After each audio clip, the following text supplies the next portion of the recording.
Because we practice connection to our things, to our children, maybe until a couple of people that we know and communicate with. But a great way to practice Ubuntu.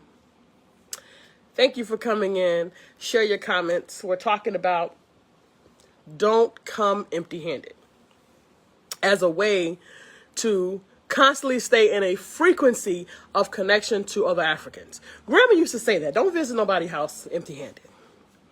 Don't go with nothing in your hand. When you visit, make sure you have something.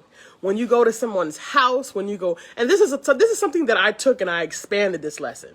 So that's the good thing about synthesis. When you learn something on your African-centered consciousness, or you learn something that helps you start to build out your right thinking or your right path or your Ma'atian balance or what have you, it's a good thing to synthesize those lessons, because if you get it, you can spill it into other areas.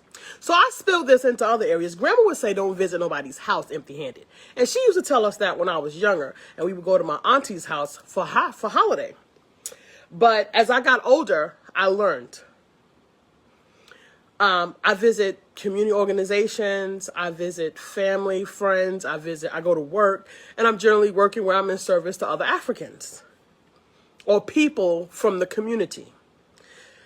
I've been in community service type work since before I was in corrections, and then I was in banking, and then I moved. And once I came back here, I've been doing social services type front facing work.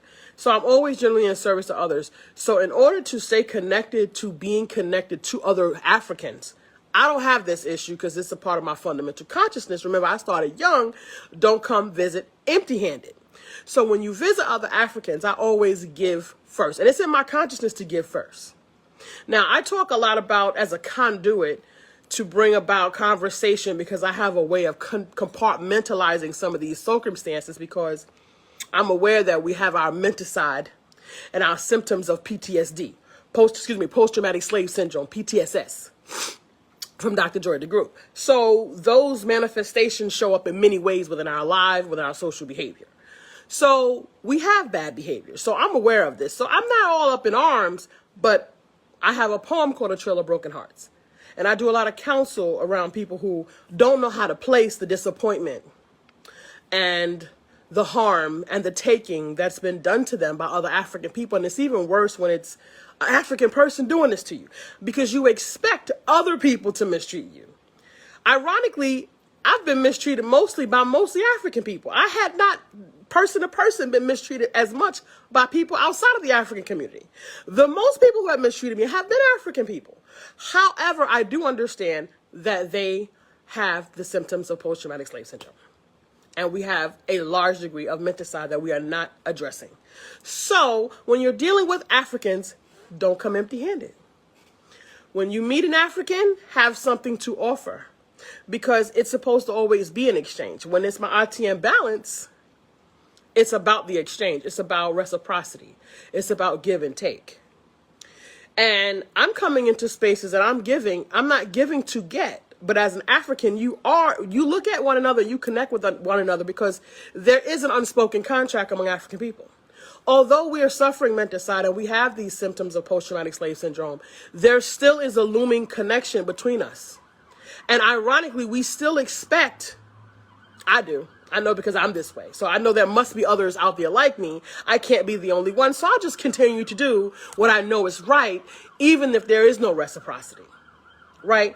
And not because I can be arrogant, but because I'm humble. And I'm clear that I'm giving out of humility, but I'm giving out of, it is the way that I was raised, and I know that it's the right thing to do. So African, I'm using myself always as an example, because there are no big eyes and little U's here. This is what it is. We're all on the learning curve. We're in the learning journey, and we're all recovering white supremacists by virtue of exposure to the center, the system of white supremacy. If you don't understand white supremacy, what it is and how it works, everything else you think you understand will only confuse you. So it's very important that you understand that you have deficits so that you can then begin to address them. I spoke to you on the show on Monday as Sound Bites. Remember, guys, catch Sound Bites on Mondays at 9:30 here on Facebook, in your ear on Spotify and iTunes podcasts. Apple Podcasts, right? Catch the Sound Bites. But we spoke about catalog your menticide, African. It's a reason that you need to have a very clear, conscious overstanding of where the deficits are. And our behavior towards one another is a huge deficit to Ubuntu, the unity, the folding into, the connecting, the green-eyed monster. We talked about that, and we talked about how devastating and detrimental, even fatal, the green-eyed monkey can be when we're not folding into one another, when we're not caring and creating safe space and loving embrace for one another. So don't see an African with your hands empty. Practice the consciousness of being connected to another African, that every time you meet an African, deposit into them positive. Deposit into them good. Deposit into them something. Talents, listen, my whole community has access to my talents, education, wisdom, insight, intuition, whatever it is, you have access to it. You've had access to it, right? So, and my husband said, don't expect you from everybody else. No, but there is a practice. It's not about perfection. It's a practice of excellence. And African, if we're going to come together as a community, we're going to need to create excellence as a standard.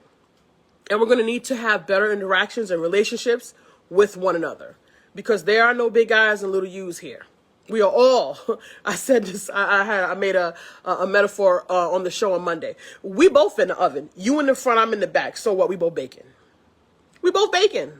As long as, see, I'm standing for a world for the ascending of the African soul and the opening of the African spirit, because when that occurs, we will all have the consciousness, the centeredness to be able to create a space where we have African sovereignty. And African sovereignty means you can check out of the matrix if you don't want to participate, and you have the choice to participate if you choose to, but you do so with insight, inner sight. See, right now, we're all participating because we have to participate, right? This is what we believe. We believe that we are forced to participate in the matrix because there's no other way. So because we do this, we mistreat each other, we take from each other, we walk in shame, we're in our masks, we're in our manipulation. We're doing all of these things as a result of our behaviors, our menticide, and our post-traumatic slave syndrome, the symptoms. So family, when you visit an African, have your hands full of abundant gifts. Give. Show up with the gifts first. And let me tell you, it's a little bit tricky out there because, our family are suffering from menticide. We are suffering from these illnesses.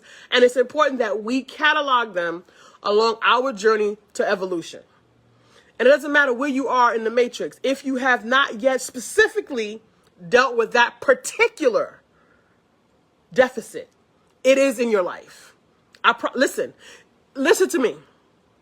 Listen to me. And you can do your own research. You can close your eyes and do your own research and search your own soul. Search my soul and see that it is good. Okay, Divine? Search yourself. If you have not specifically dealt with envy, jealousy, ego, the things that would not have you delivering abundance to other Africans, finding your self-connection. I always talk we. Put that as a part of your constant language, we, because no African stands alone. All of these Africans, they're with you. The Africans from across space and time, they're also with you. We are one. We're a part of a unit. So it's important that we consciously infuse this into our daily practice. Use the conversational language, us, we, our children, our community, our village, because it combats the deficits from the matrix. The matrix has programmed us to be selfish and self-centered and worry about what we can get and worry about how we gonna get our come up, how I'm gonna get my come up, what I'm gonna do for me and how I'm gonna get my stuff, and I'm gonna buy this and I'm gonna buy that, and I'm gonna go stun on them, I'm gonna let them know what's popping, and I'm gonna let them know I'm good. And all those things are behaviors that are in friction with Ubuntu. So it's important that you make it a functional daily activity and conscious concept of ways of being. And trust me when I tell you, it catches on eventually. It catches on. It might not be immediately because we're dealing with 401 years of menticide family. So it's a daily practice. And let me tell you, I've covered for myself. I'm done. I'm pretty much, I'm in motion. I'm constantly doing this. But the family, I've covered a lot of ground because I'm in a lot of spaces. I'm around a lot of people, and I place myself in spaces because I have work to do. So family, it works. It works when you are integrity with it and when you are vibrating with it. It works. So family, we is the language, us is the language, our children, our community, our village, to install the footnote into our minds of unit, a part of a body, as a part of a unit, together, right? Also, do not show up to an African empty-handed. Don't show up empty-handed. Grandma said, don't show up at nobody's house, place of business, relationship, business, whatever it is. When you're dealing with another African, show up with a full hand, with full hands and a full heart. Right? This is the creation of abundance. This deals with those deficits and those symptoms of post-traumatic slave syndrome and the menticide that we've been dealing with for so long. So family, I wanted to come in and drop that one into you. An infusion, keys to soar, strategies to obtain access to results, family, because you got to put it into your life to get the residual effects. But it's a practice. Anything you practice, you get good at. So know that it is a practice, and know that you'll need to continue to consistently do it. Don't lose sight. And you know what? We gotta be with each other, because remember, we're growing as a circle of authentic, right thinking, right living, consciousness and balance, and ma'atian righteousness, right, of that which is right, to create harmony in our and balance in nature. So as we grow and as we bring people into the space and as we get our family back on track, it's gonna be some doing. So thicken your skin. That's what I can say. Thicken your skin, and intention. Know that it'll, things will get better, right? They won't always be bad, but we need that critical mass, family. We need that critical mass, so we got to do the work. If we don't, as long as there's breath in their body, there's an opportunity for them. So let's stand for their highest possibility, their greatest possibility, African. So I just want to come in and drop that in you. So peace and blessings, your sister Nephara, and remember, the Feel Me EP is hot off the press. Please purchase your copy. You can download it from the Keys to Soar website at